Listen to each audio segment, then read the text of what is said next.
My name is Brooklyn Hayes. I'm 26 years old.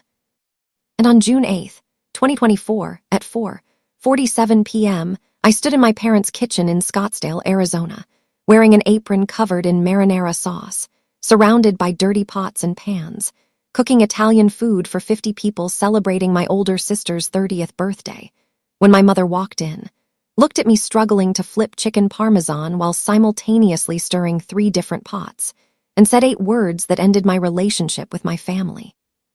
"You're the only one without a real job." She said it like it was a fact, like it was obvious, like everyone in the room already knew it and she was just saying out loud what we were all thinking.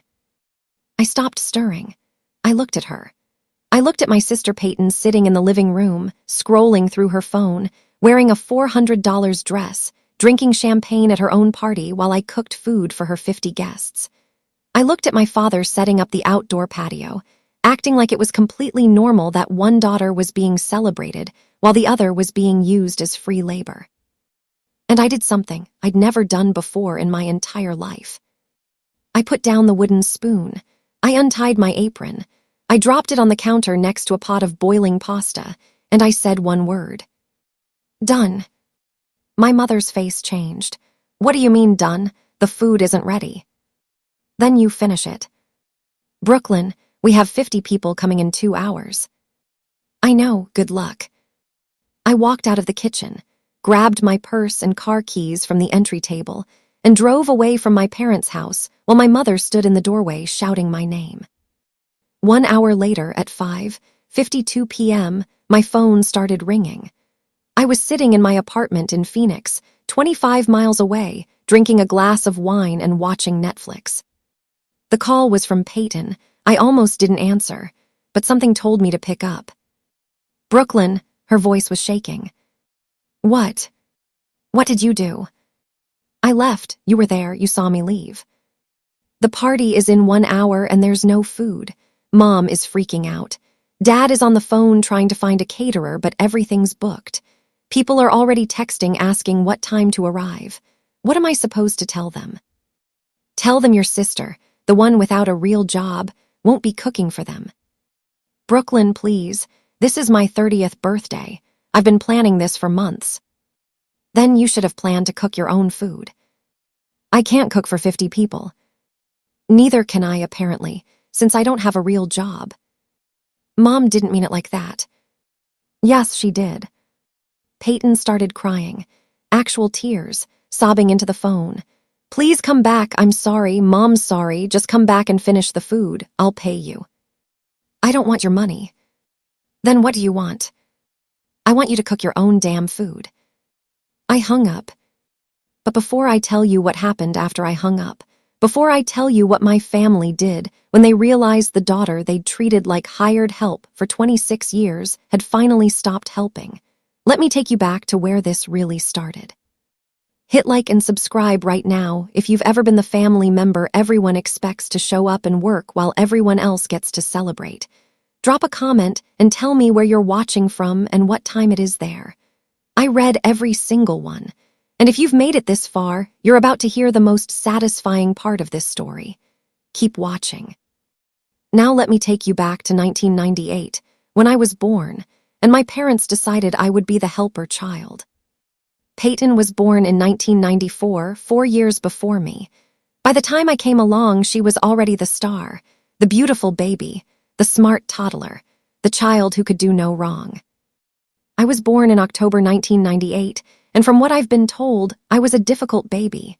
I cried constantly. I didn't sleep. I had colic for 6 months. My mother tells a story every single Thanksgiving about how she was so exhausted from taking care of me that she fell asleep standing up in the kitchen holding a bottle. The story is always followed by, "Peyton was such an easy baby. Brooklyn, you were a challenge." Translation: Peyton was wanted, I was work. Growing up, the dynamic was clear. Peyton was the achiever, I was the helper. Peyton took piano lessons. I helped carry her sheet music. Peyton was on the debate team. I helped make her poster boards. Peyton went to volleyball practice. I helped pack her gym bag.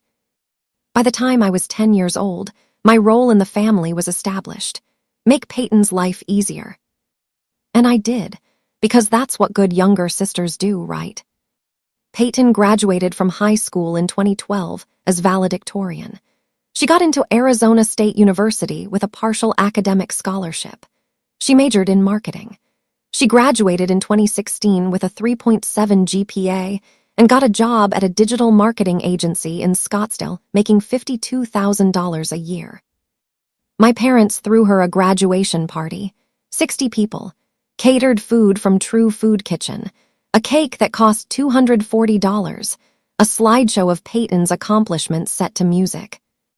I graduated high school in 2016 with a 3.4 GPA. I got into ASU. I majored in graphic design because I liked making things, drawing things, creating visual stories. My parents took me to dinner at Olive Garden, just the four of us. No party, no cake, no slideshow. We already did the big party for Peyton, my mother said. We can't afford to do it twice. They just spent $240 on a cake, but they couldn't afford a graduation party for me.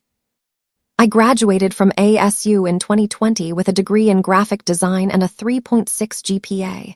It was May 2020. COVID-19 had just shut down the world. There was no graduation ceremony, no celebration, no job market.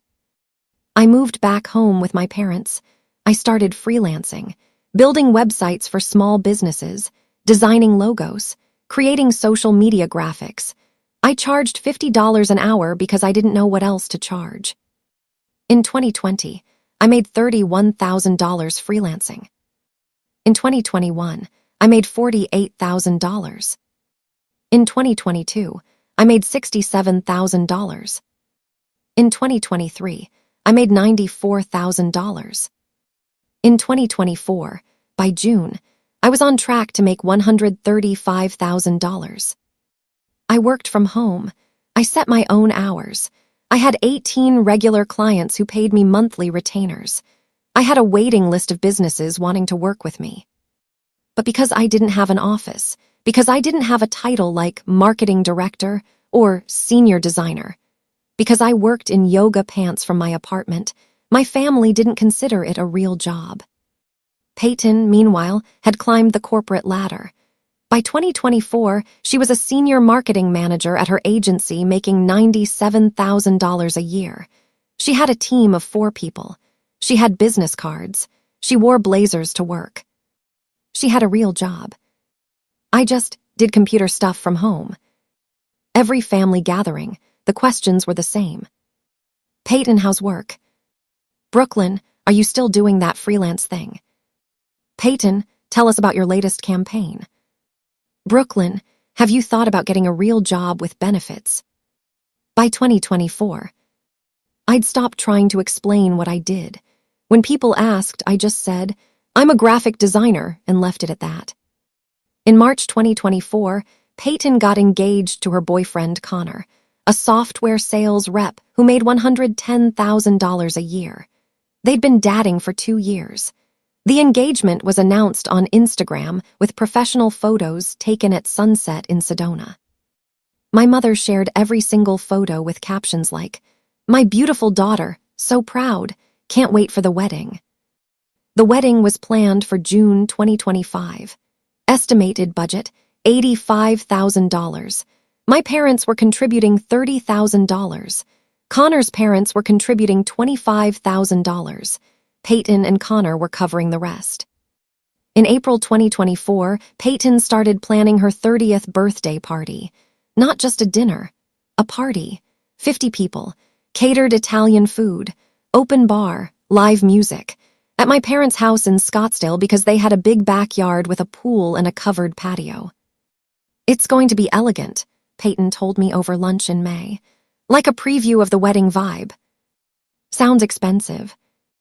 It is. We're spending about $8,000. I choked on my iced tea. For a birthday party. I'm turning 30. It's a milestone. I want to celebrate big. On May 20th, 2024, my mother called me. Brooklyn, I need your help with Peyton's party. What kind of help? We're doing Italian food. I was thinking you could cook some of the dishes. You're so good at cooking. I wasn't particularly good at cooking. I could make basic meals, but my mother had decided I was good at it because one time in 2019 I'd made lasagna that everyone liked. Mom, you're having 50 people. That's a lot of food to cook. I know, but catering is so expensive. We've already spent so much on the venue setup and the bar. If you could just handle the food, it would save us thousands. How much food are we talking about? I made a list. She texted me the list. Chicken parmesan for 50. Fettuccine alfredo for 50. Penne marinara for 50. Caesar salad for 50. Garlic bread for 50. Tiramisu for 50. Mom, this is restaurant-level catering. I can't make this by myself. Sure you can. You'll have all day. The party doesn't start until 7:00 p.m. Who's going to help me? I'll help when I can, but I need to set up decorations and make sure everything looks perfect. Dad's handling the patio setup. Peyton obviously can't help. It's her party. So I'm cooking for 50 people alone. You're not alone. I said I'd help when I can. Mom, I have client work. I have deadlines. Can't you move your deadlines? This is your sister's 30th birthday. It's important. My work is important too. Brooklyn, it's freelance work. You set your own schedule. You can do it anytime. That phrase, you can do it anytime. Like my work was a hobby. Like my clients didn't matter.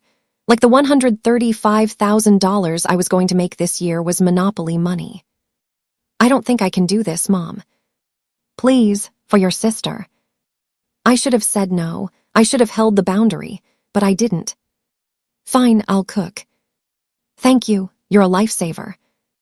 On June 8th, 2024, I arrived at my parents' house at 11:00. The party was at 7:00 p.m. I had 8 hours to cook food for 50 people. I'd gone grocery shopping the night before, $640 worth of ingredients. My parents said they'd reimburse me. They hadn't yet, but I didn't push. I set up in the kitchen. Chicken parmesan requires breading and frying individual pieces. For 50 people, that's at least 75 chicken breasts. Fettuccine alfredo requires constant stirring so the sauce doesn't break. Penne marinara requires a massive pot and industrial quantities of tomatoes, garlic, and basil. I started cooking at 11:30 a.m.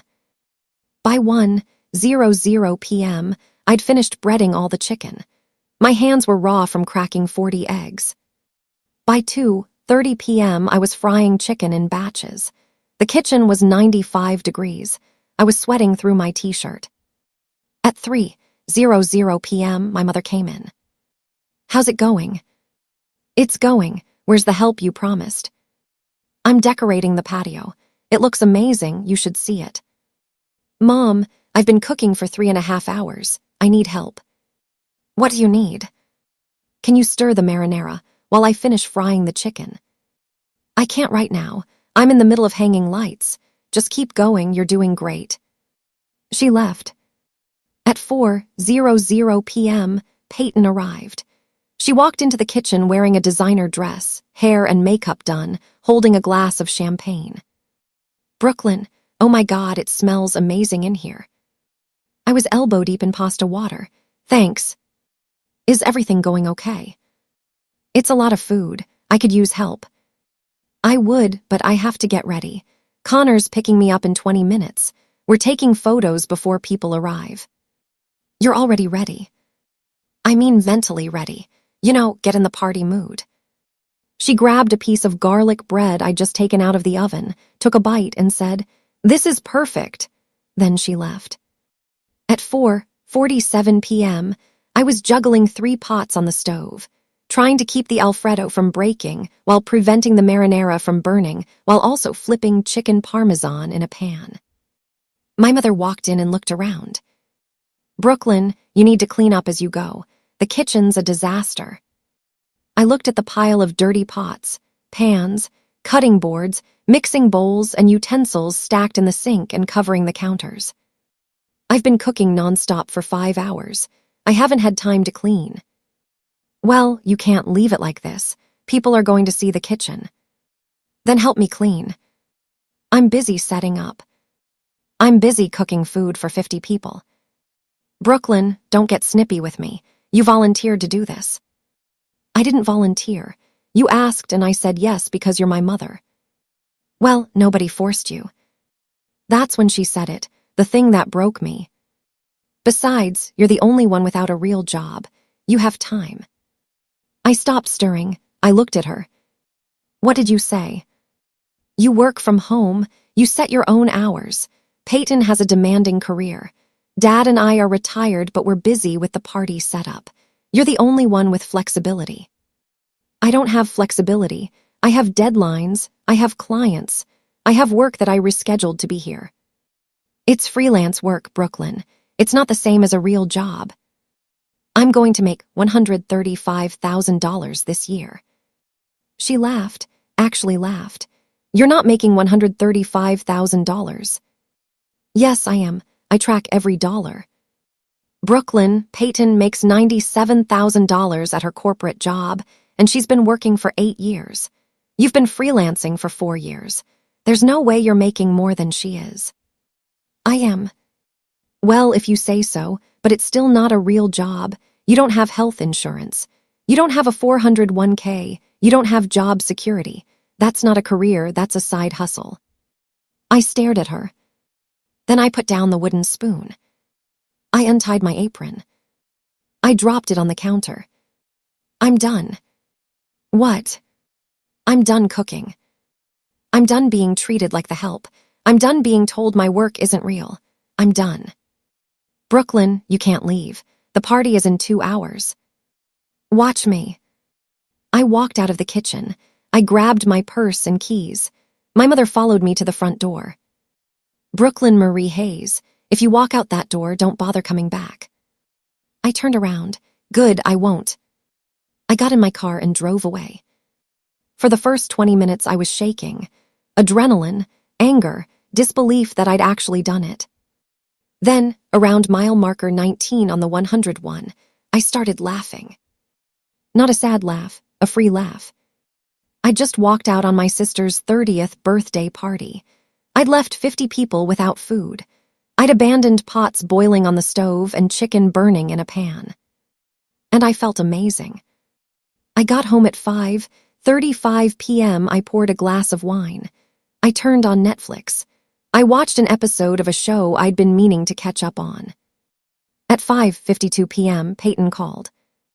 I told you what she said, the crying, the begging, the I'll pay you. After I hung up on her, my phone started blowing up. 5:58 p.m., Mom, you are being incredibly selfish. Your sister is devastated. 6:03 p.m., Dad. Brooklyn, I don't know what happened, but you need to fix this. 6:11 p.m., Peyton. Please, I'm begging you, just come back for 1 hour. 6:15 p.m., Mom. We had to order $850 worth of pizza. I hope you're happy. 6:22 p.m., Peyton. People are asking where the Italian food is. What am I supposed to tell them? 6:30 p.m., Connor, Peyton's fiancé. Hey, Brooklyn, I know things are tense, but Peyton is really upset. Can you at least call her? I didn't respond to any of them. At 7:47 p.m., I got a text from my cousin Marissa, who was at the party. Girl, what happened?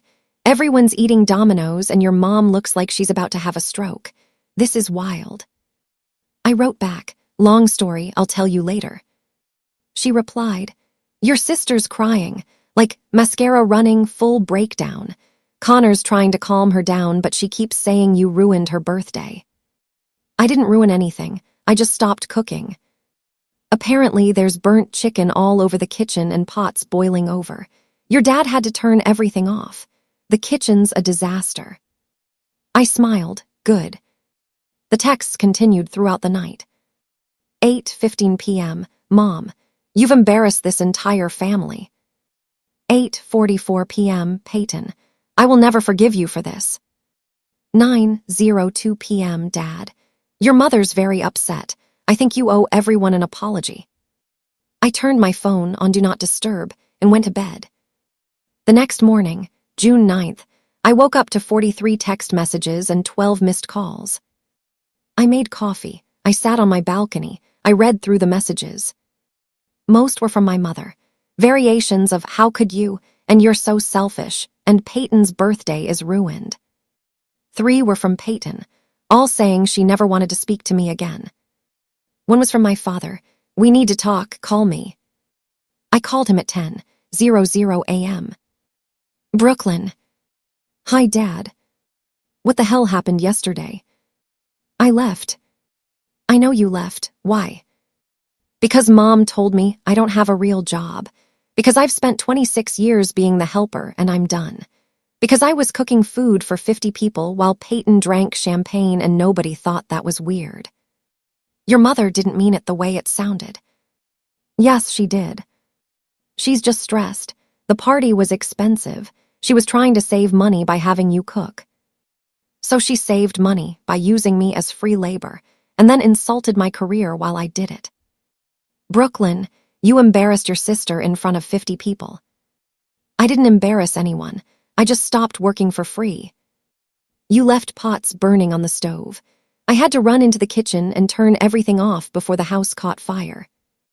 "Then maybe next time, don't ask one person to cook food for 50 people." "You agreed to do it." "Because Mom guilted me into it.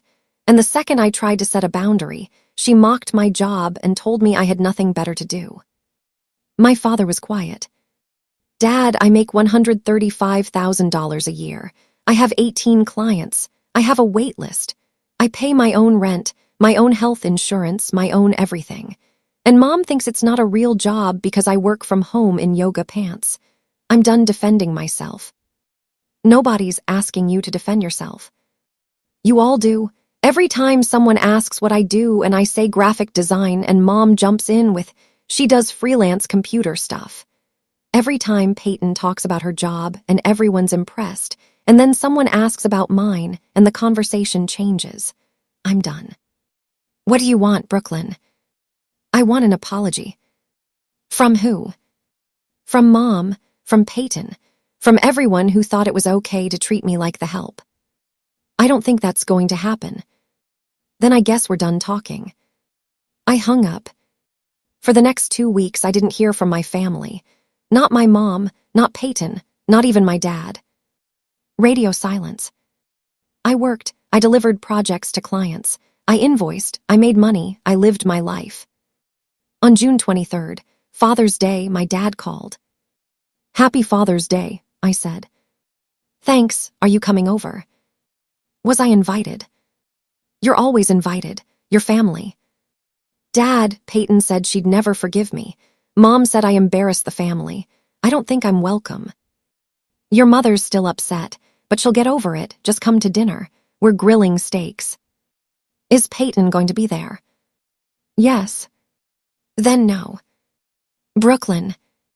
"Dad, I love you, but I'm not sitting at a table with people who think I ruined Peyton's birthday by refusing to be their caterer." "Nobody thinks that." "Yes, they do. That's literally what Mom's text said." He sighed. "Will you at least think about it?" "I'll think about it." I didn't go. On July 10th, my mother called. I almost didn't answer, but I did. "Brooklyn." "Hi, Mom. I think we need to talk." "Okay. Can you come over?" "Is this an apology or an ambush?" "It's a conversation." "That's not an answer." She paused. "I want to understand what happened, from your perspective." "My perspective is that you asked me to cook food for 50 people. I did it, and then you insulted my job while I was elbow-deep in pasta water. So I left." "I didn't mean to insult your job." "What did you mean?" "I just meant, you have more flexibility than Peyton. She has to be in an office. She has meetings. You work from home." "Working from home doesn't mean I don't work. I have deadlines. I have clients. I have a business." "I know." "Do you? Because you've never asked about my business. You've never asked how much I make or what my clients pay me or what projects I'm working on. You just assume it's not a real job because it doesn't look like Peyton's job." "That's not true." "Mom, When's the last time you asked me about my work? Silence. Exactly. I'm asking now. Too late. Brooklyn, please. Peyton's still upset. The party was ruined. People are still talking about it. Good. Maybe next time you'll hire a caterer. We can't afford a caterer. You can't afford an $8,000 party either, but you threw one anyway. It was your sister's 30th birthday. And you thought I should fund it with free labor. My mother's voice cracked. I didn't think of it that way. I know, that's the problem. We sat in silence for a long moment. What do you want from me? She asked. I want you to see me, really see me, not as Peyton's helper, not as the kid who didn't sleep through the night, not as the one without a real job. As me, Brooklyn, the person who runs her own business and makes 6 figures and has a life you've never bothered to ask about. I do see you. No, you don't, but maybe you will now. I hung up. It's been 4 months since Peyton's birthday party. My mother and I talk occasionally, short, surface-level conversations. She asks about my work now.